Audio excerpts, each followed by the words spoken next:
Town was full of bevies of fresh young beauties, brought up from the country to be presented at court. The papers were full of accounts of dinners, soirees, garden parties, and all the rest of what now seems like a forgotten life. Naturally, all this meant very little to Holmes. Consequently, I was more than a bit surprised on returning one afternoon to our Baker Street lodgings to find him deep in a veritable snowdrift of illustrated society magazines and papers.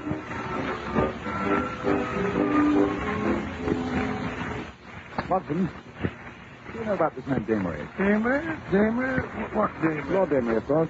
He sent his photograph and all this as part of weekdays. Oh, that's true. The fellow's a household word in society. Yes.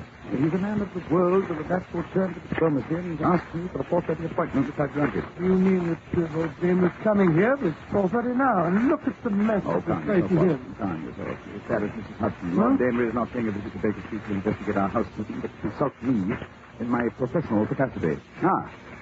That will be the gentleman now, unless I'm very much mistaken. Punctual to the minute. Take a look out of the window, will you, Watson? That's a good fellow. Really, Holmes, why you always expect me to play Sister Anne for you? Oh, all right, very well. Yes, Mrs. Hudson, she's up the door to it. I shoot, she's out on the front step making his curtsy. Oh, what's this, Donna? He's removing his hat and bowing. His lordship must have got a very expensive tailor. Every detail, from his black satin cravat to his straightened over shoes, is perfect. The shape must have cost him a penny. Really, an unmarried man, our Lord Damery. Why do you say that, Holmes? Well, only a bachelor squanders money on his wardrobe to set a lavish hand. The married man is too busy putting his wife's bills for feathers and Oh, furbelows. but it's worth it, my dear fellow. It's worth it, the pleasure of seeing the lady of one's choice in a fetching new bonnet or an agitating You tippet can wire. omit the rhapsody, my dear Watson. Our visitor is just outside the door. Come in. Lord Damery, I presume. And this must be the celebrated Mr. Sherlock Holmes. I'm delighted to make your acquaintance. Won't you sit down, sir? Watson, dump that encyclopedia off the other armchair, will you? Yes, I was hoping to find Dr. Watson. A pleasure, I assure you. Well, the pleasure is mine, sir. Yes, I'm truly delighted to find Dr. Watson present. His collaboration may be very necessary, Mr. Holmes. We are dealing on this occasion with one of the most ruthless individuals in all England. Oh, and who might that be? My sister, the Lady Alicia, widow of the late Earl of Devon. You don't say. Yes, she has the well-known whim of iron. Anyone who crosses her in any way is in grave danger. You mean that she'd go as far as to poison them or lice them with that? Ladies in high society, my dear Dr. Watson, have more subtle but nonetheless deadly ways of dealing with their adversaries. And for whom is the Lady Alicia sharpening her knife this time? Well, I suspect it's Miss Kitty Kissam. Kitty Kissam? You mean the delightful Kitty Kissam, the star of the Sweetheart of the Regiment? The same. And how did Lady Alicia's path happen to cross the charming Kitty? Through my dunce of a nephew, Percy, who also happens to be Alicia's only son. Oh. He's become infatuated with this Kitty? He's asked her to marry him. And quite naturally, his mother objects. No, that's the most startling aspect of the whole affair. As soon as I heard of the engagement, I rushed round, expecting to find Alicia in the midst of hysterics, or at least having taken to her bed surrounded with smelling salts. And such was not the case. No, on the contrary. She was sitting at her desk in the morning room, making out her list for a reception and musicale to be given tomorrow afternoon to honor Miss Kissam.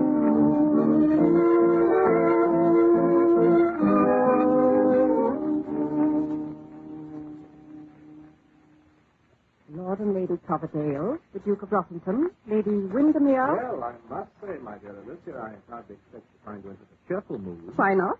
After all, what this family needs is new blood. They told me dear Kitty's father was a butcher and her mother a barmaid. Yes, I'm sure Percy should be very, very happy with the dear little thing.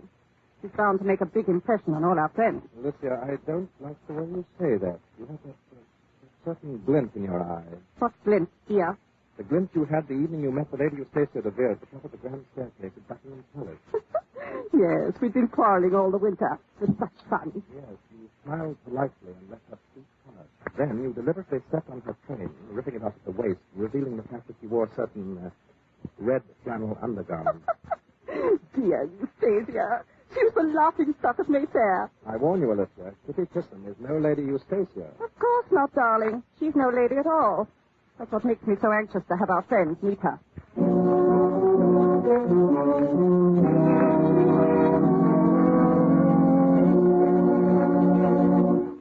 Sounds like a rather ominous situation, Lord Damery. By the way, do I gather that you have the pleasure of Miss Kissam's acquaintance? Well, that is, yes, in a way. We've partaken of a bottle and a bird several times, don't you know, after the theater. Kitty's really a dear little thing, in spite of her reputation. Reputation? Well, surely you've heard of her confounded pearls. I'm afraid I'm rather ignorant of the chit-chat of our metropolis. But everyone knows that she was given those dashed pearls by a certain Balkan king who spends most of his time in Paris. He wears them constantly. For luncheon, for tea, for dinner, in and out of the theater. I believe she even wears them in her bath. It's ostentatious. And what, they're a sort of trademark. Yes, I suppose you might call it that. It's the only evidence of bad taste I've ever known Kitty to indulge in. Bad taste? Well, confound it, man. You don't expect a woman to go flaunting her past about as if you were proud of it. Not even if it tax the theater? Oh, blast those toes. I suspect that whatever my sister has up her sleeve concerns them. How? Well, for one thing, she insists I hire a private detective to keep an eye on them. Says she doesn't want to run the risk of having them stolen in her house. Very solicitous of her. Hey, Watson? Why not solve the whole situation by suggesting to Miss Kitty that she leave her jewels at home? Like five. And, well, there are times when Kitty Kissam can be as difficult as my sister. She absolutely refuses. She says she would as soon appear in public without her petticoats as without her clothes. I've warned her that my sister Alicia means business. But she says no grande dame is going to get the better of her. Oh, an interesting situation, eh, Watson? It reminds me One of society's leading hostesses in conflict with one of the theater's most popular leading ladies. Well, I've been trying to bet on Miss Kitty. You don't know my sister Alicia. What makes you so positive that your sister is still opposed to the match between your nephew and Miss Kitty? Because in the first place, Percy can't afford to marry an actress. He has no money and is quite incapable of earning a living. My sister had a match practically arranged between him and Lord Beaverbottom's oldest daughter. He's the millionaire now. And in the second place, Kitty must be a good 10 years older than the boy. Well, she doesn't look like it. No, she's an actress. In short, you don't approve of the match, but you'd hate to see your sister put one over on Miss Kitty Kissam. Yes, that's the situation in a nutshell. Now, I beg of you, Mr. Holmes, come and keep an eye on things. Ostensibly, you'll be there to guard these silly pearls, but in reality, I want you to, well, prevent any unpleasantness that might harm Miss Kissam's professional popularity. After all, she's a dashed fine actress, you know. Yes, and an equally delightful supper partner, eh?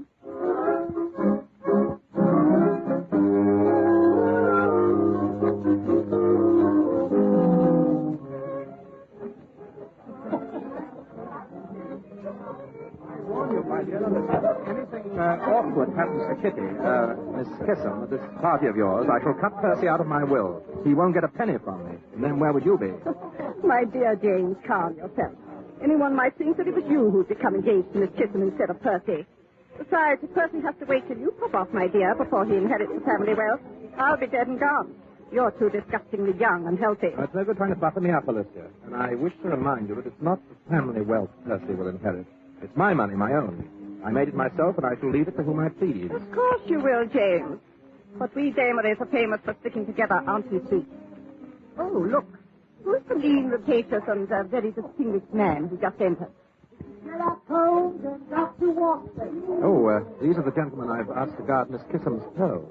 And I warn you, Alicia, Sherlock Holmes has the best brain in England, so no monkey tricks. Don't be vulgar, James, my pet. Ah, they see you. Coming over. I'm all of a flutter. Ah, Mr. Holmes, it's so good of you to be so prompt. The guest of honor is due at any moment. Good evening, Lord Damery. James, my darling, haven't you forgotten something? Hmm? Oh, yes. Alicia, my dear, may I introduce Mr. Sherlock Holmes and his friend and colleague, Dr. Watson? How do you do, madam? This is really delightful. I was just saying to Lord Damery, Mr. Holmes, that I had no idea a member of the police force was so perfectly fascinating. I'm sorry to disappoint you, ma'am, but we are not members of the official police. We are merely amateurs of the not-so-gentle art of detection. How charming. How simply charming. Kitty Kissam. Oh, here's my guest of honor now. Judging by the rush in her direction, it would seem that quite a few of my male guests have already had the privilege of meeting her. Yes, you see, they no longer lock actresses up in a wardrobe trunk after the performance, lady. Yes, I see she's wearing her pearls. They certainly are magnificent. Almost as fine as mine, I should say. You don't suppose she insists on wearing them so consistently because her neck is too skinny? No one could ever suspect you of that, man. Touche, Alicia. He had you there. Don't be unpleasant, James. Come along, Mr. Holmes. You too, Dr. Wilson. Watson. Oh, of course, to be sure. After all, if you're to stand guard over Miss Kissam's pearls, it's high time you made her acquaintance. Are you sure you wouldn't rather we kept an eye on yours? I imagine they must be quite as valuable. Yes, the Damry pearls are handsome. It's a good thing James was never married, or his wife would be wearing them. But I fancy they're in no danger. I'm not in the habit of having them stolen, which is more than can be said of actresses nowadays, judging by what I read in the papers. But come, I deal very remiss as a hostess. Not that my guest seems to feel any need of me. Oh, how are you, Lady Coverdale? See what I mean, Mr. Holmes? Yes, the lady in this case doesn't have a dagger up each of these. Yes, and one in each garter as well. Come along and meet Kitty. I understand she bathes in nothing but milk. Active milk. Oh, there you are, my dear Kitty. Looking younger every day. That's because I'm happy. You must try it sometime. I want you to meet two friends that Lord Damery has invited. They're here to see that nobody steals your pearls. I'd die if anything should happen to them while you were at a party of mine. Oh, they've never been threatened before, Lady Elizabeth. Are your parties more dangerous than the others I go to? Oh, now, Kitty, easy does it. May I introduce my friends, Mr. Sherlock Holmes and Dr. Watson? Oh, no, this is wonderful. I've read all of Dr. Watson's famous accounts of your wonderful adventures. Oh, thank you so much. Your sensationalism, my dear Miss Kissam. I don't believe it for a moment. Such wonderful, dramatic material. Have you ever thought of writing them into a play, Dr. Well, Watson? that's already been done most successfully with a great American actor, Mr. William Gillette, who plays the leading role himself. And does a far more creditable job of it, no doubt, than I could myself. Oh, I never believed that either. Yes. Have you ever thought of playing the board, Mr. Holmes? There's a certain, shall we say, voltage about you. You would make a very exciting performer. No, don't you try and persuade him to change his métier, Miss Kitty. I'll never be able to follow him onto the stage. Oh, my dear, this would never do. Hello, Percy. We can't allow these two people to monopolize you, Kitty, my sweet.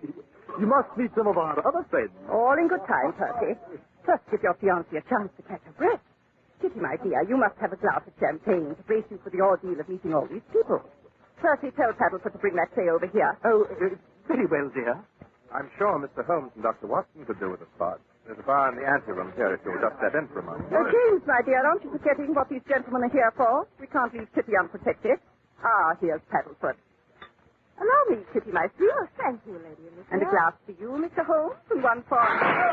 Oh, how clumsy of me. Get a towel, run, Percy. James, change your handkerchief. Oh, I soaked Miss Chisholm's beautiful sleeves. Oh, dear. Look out for the glasses. Get them stretched up, Paddleford, quick. Easier, easy. You're not hurt, are you, Kitty? The tray went right past your shoulder. Oh, no, I'm quite all right, Oh, really. but your sleeve, your beautiful sleeve, it's soaked. Oh, it doesn't matter, really. Here's the towel, my dear. Just let me pat it dry. Good heavens. What is it? Your pearls. They're missing. Someone has stolen Miss Kitty's pearls. Dear. Now, control yourself, Alicia. They must have come loose in the excitement. No, they were stolen. I knew they would be. Yes. I rather suspected the same thing myself, Lady Alicia. Of course, they must be found. We must search everybody. No, please. Oh, this is awful. It's so embarrassing for everyone. Alicia, have you gone out of your mind? Your sister's quite right, Lord Damery. We must search everybody. It's the only way to recover the pearls, and you and your nephew and the Lady Alicia will be the first to be searched. But that's preposterous. Yes, I know it is, but you can hardly expect your guests to submit to the indignity of a search if you don't set them an example. So shall we adjourn to the anteroom, Lady Alicia?